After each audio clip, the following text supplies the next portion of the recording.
¿Cómo estás, Carlos? Bueno, un gusto y muchas gracias por esta entrevista, porque en definitiva los temas que militamos día a día, los temas de seguridad social, los temas tan sensibles para la población, creo que hoy en día tienen poca difusión y ni que hablar que los medios de comunicación juegan un muy buen papel para informarle a la gente. ¿Qué está pasando con la seguridad social? ¿Qué está pasando con esta reforma, con esta ley 20.130, ley de reforma jubilatoria?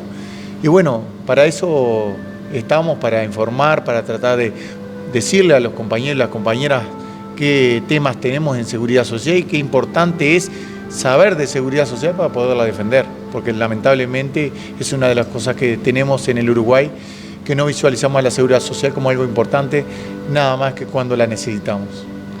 Carlos, cuando uno dice la reforma jubilatoria, el televidente se estará preguntando, ¿qué es?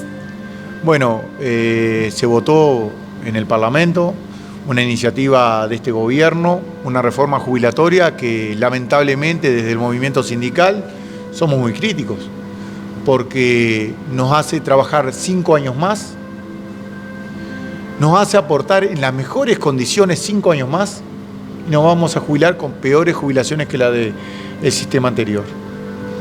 Y eso queda muy claro. ¿Y por qué digo en las mejores condiciones vamos a aportar por 5 años más? Porque no se estudió el mercado laboral. Y en el mercado laboral, cualquier uruguayo, cualquier uruguaya de a pie sabe que para las personas de más de 55 años ya les cuesta entrar al mercado laboral. Imagínense que nos quedemos a los 60 años de edad sin trabajo. ¿Dónde vamos a conseguir? ¿Quién nos va a dar con 60 años de edad empleo cuando para el empresario ya somos viejos? Y eso no se tuvo en cuenta, si no, se tendría que haber pensado otro tipo de reforma, como decimos los trabajadores. Otra reforma es posible porque en definitiva es eso. Esta reforma es una reforma fiscal encubierto. Acá los que generaron esta ley nos dijeron que había que hacer una reforma de la seguridad social. El presidente de la República, quien hoy es presidente de la República, en campaña electoral dijo, hay que hacer una reforma de la seguridad social. Y nosotros estamos de acuerdo con eso. Nos dijo que a los que hoy estaban trabajando no le iba a cambiar la regla de juego y nosotros estamos de acuerdo con eso. Y dijo que iba a incentivar a quedarnos más tiempo trabajando, pero a incentivarnos. Y nosotros estamos de acuerdo con eso. Ahora, no cumplió ninguna de las tres cosas. Primero, no es una reforma de la seguridad social, sino una reforma netamente jubilatoria. Quedan varios aspectos que realmente hay que tratar de profundizar, como el tema de los cuidados, la discapacidad, la primera infancia, los temas de género. También, como decía recién, nos dijo que no le iba a cambiar la realidad a los trabajadores que hoy estamos trabajando. Y esta ley le cambia la realidad a 1 millón de trabajadores y trabajadoras. Por lo tanto, no dijo la verdad. Y después también nos dijo que iba a incentivarnos a quedarnos. En realidad nos obliga a quedarnos 5 años más. Y de incentivo nada, porque vamos a cobrar peores jubilaciones. Por lo tanto, no me incentiva a quedarme más para cobrar mejor jubilación, sino me obligás a quedarme y todavía voy a cobrar menos. Por eso desde el principio estamos en contra de esta reforma. Porque si, como se dijo el gobierno, y nosotros estamos de acuerdo, que la seguridad social necesita revisarse cada un tiempo, necesita una reforma cada un tiempo, y tenía un problema de financiamiento, si hay problema de financiamiento, lo que hay que hacer es buscar nuevas fuentes de financiamiento y no repartir la miseria. Es decir, que esta reforma caiga a espalda de los trabajadores y trabajadoras. En realidad, autofinanciamos esta reforma, porque no hay ni un artículo que diga que va a haber una nueva fuente de financiamiento para cubrir la asistencia financiera, el más llamado déficit de la seguridad social. Y eso no es la promesa que hizo en campaña. Por eso también estamos en contra, pero aparte, porque la seguridad social es un derecho humano fundamental, no es una mercancía. Y acá se trató como mercancía. Y ahí podemos tener muchos ejemplos en los cuales vemos claramente que se trató como mercancía. Por ejemplo, las jubilaciones por incapacidad física. En el momento más difícil de un ser humano, que es cuando queda con una incapacidad, te vamos a pagar peores jubilaciones de ahora en más. Bueno, Carlos, nos estás contando lo que es la reforma jubilatoria y la gente que has recorrido todo el país. Contanos un poquito a la gente cómo lo toma, qué es lo que más te pregunta. Primero, se sorprende por la desinformación que hay a nivel nacional. Nosotros creemos fundamentalmente en ese sentido de que si era tan buena esta ley o es tan buena esta ley como lo tratan de promocionar por parte del Poder Ejecutivo, lo primero que hay que hacer es promocionarla. Sin embargo, no se está promocionando, se promocionan ciertos aspectos que para el gobierno le parecen muy buenos o buenos. Y en el interior del país, cuando nosotros hablamos de esto, se sorprenden. No solo se sorprenden, sino le genera dudas como a todos nosotros. Por ejemplo, el ministro de Trabajo sale una y otra vez a decir que esta ley tiene algo fundamental, buenísimo, nunca visto, como la compatibilidad entre trabajo y jubilación. Le tenemos que lamentablemente informar al ministro de Trabajo que la ley de justamente compatibilidad entre trabajo y jubilación ya existía. Claro, esto mejora la ley. Esta ley mejora algunas situaciones. Pero en definitiva, si lo miramos por el lado fino y en el interior del país fundamentalmente, nos preguntan, ¿y para qué queremos una ley para jubilarnos y seguirnos trabajando si lo que no hay es empleo? Por lo tanto, tendríamos que generar política de empleo. Pero a nosotros nos preocupa, porque no es que estemos en contra de ese punto.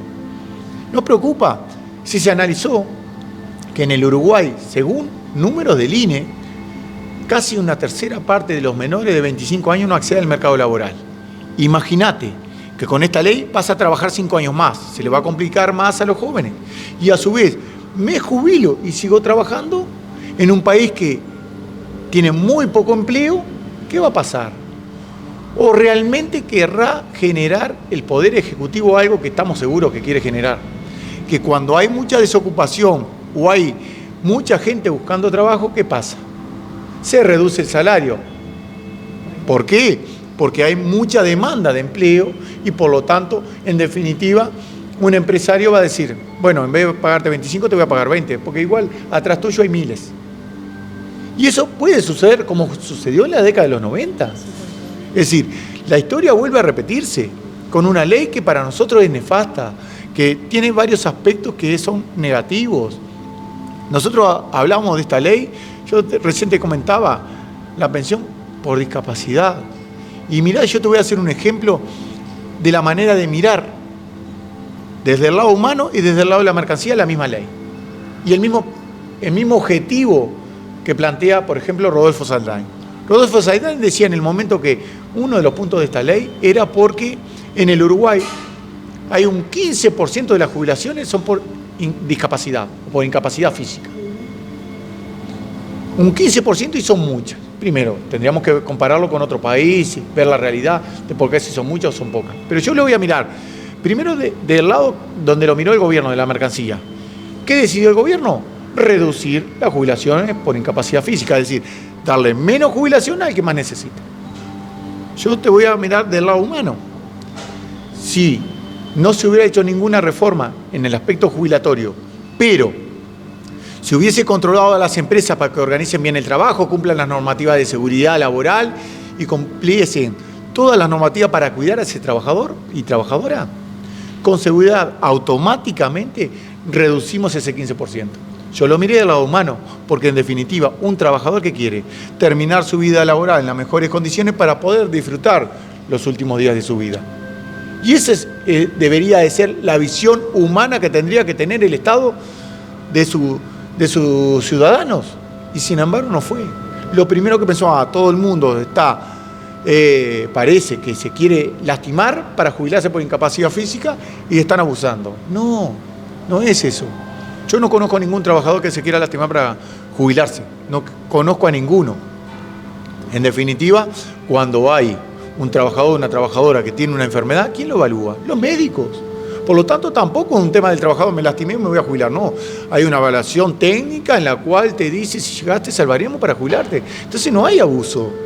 Es que tenés que tener un porcentaje muy alto. Muy alto, 66% de baremos. Nosotros conocemos compañeros que lamentablemente no llegan a la jubilación por incapacidad física, el 66% de baremos, y tampoco en el lugar de trabajo no tienen empleo. ¿Por qué? Porque no pueden realizar la tarea, ni esa ni ninguna, porque a veces tratamos de que los cambien de lugar, aunque la empresa le cueste un poquito, a veces con la negociación logramos que lo cambie de lugar, pero a veces no hay lugar. ¿Y qué hacemos con esa persona? Porque ya ni trabajador es, porque se quedó sin empleo porque en el lugar de trabajo no tienen tarea para él o para ella.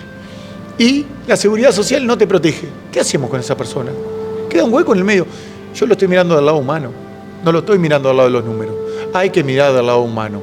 Y porque cuando nosotros decimos que una reforma posible ponemos el tema de discapacidad como uno de los principales puntos, es por eso. Hay que mirar la discapacidad del lado humano, no del lado de la mercancía. Y si falta plata, justamente, lo que se debería hacer es buscar nuevas fuentes de financiamiento. Yo voy a hacer un ejemplo bien clarito. El vecino, la vecina, cualquiera de nosotros, cuando falta plata para poder llegar a fin de mes, ¿qué hacemos? Tenemos dos opciones.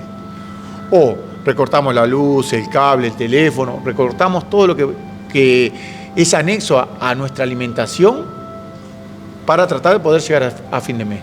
Y si no, tenemos la segunda opción. O tratar de hacer horas extras en nuestro trabajo o buscar otra changa, como dicen los compañeros de la construcción. ¿Qué significa? Buscar nuevas fuentes de financiamiento para no perder la calidad de vida de la familia. Eso es la seguridad social. En vez de recortar con el que más necesita, deberían de haber buscado nuevas fuentes de financiamiento para financiar lo que realmente se necesita financiar. Porque hay margen. No es verdad que no haya margen. En el mundo viene cambiando el financiamiento de la seguridad social. Hoy las nuevas tecnologías no solo desplazan mano de obra, sino generan más ganancia de capital.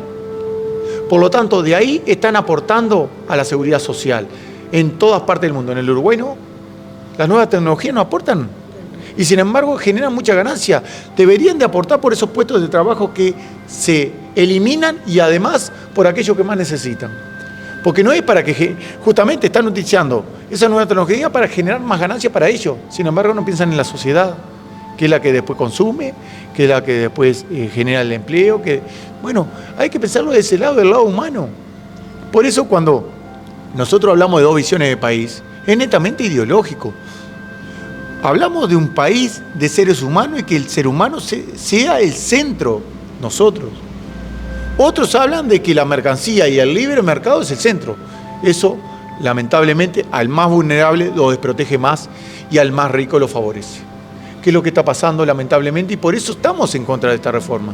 Una reforma que es netamente ideológica, porque yo cuando voy a las asociaciones de jubilados, le digo, lamentablemente, hoy no me gustaría ser jubilado.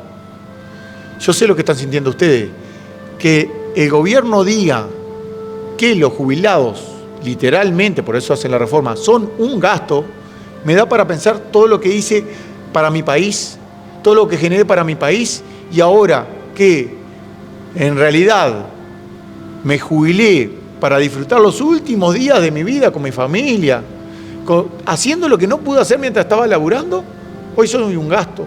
Te voy a recortar porque soy un gasto. Eso se ha perdido el tema humano por parte de este gobierno, mirando netamente los números. Ha pasado no estamos hablando solo en la seguridad social, en la salud, en la educación, en el MIDES, y podemos seguir sumando. Y bueno, eso es lo que viene pasando, lamentablemente. Y esto de la reforma, nosotros, como movimiento sindical, venimos planteando varias cosas. El movimiento sindical ya tomó un camino, que es ir a un plebiscito.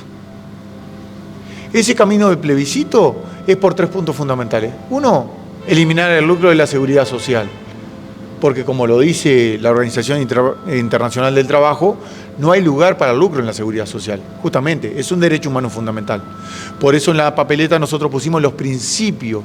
Deben respetarse los principios de la seguridad social. La universalidad, la solidaridad, la suficiencia. No podés tener una prestación que no sea suficiente porque al final no termina siendo prestación.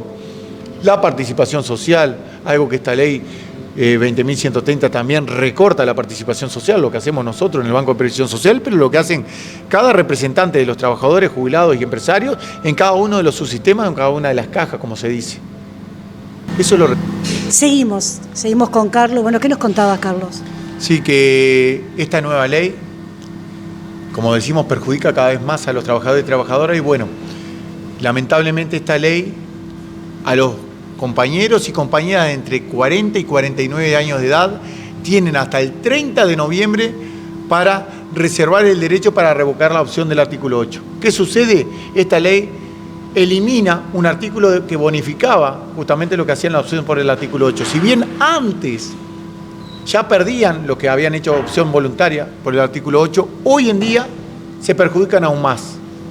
Según estimaciones del Banco de Previsión Social, hay 310.000 trabajadores y trabajadoras que deberían de revocar la opción del artículo 8 para tener mejor jubilación. Si no la revocan, lamentablemente van a tener una peor jubilación. Por lo tanto, pedimos a las compañeras y compañeros que entren a la página del Banco de Previsión Social, donde dice revocación del artículo 8, se agenden, si tienen entre 40 y 49 años de edad, se agenden y reserven el derecho.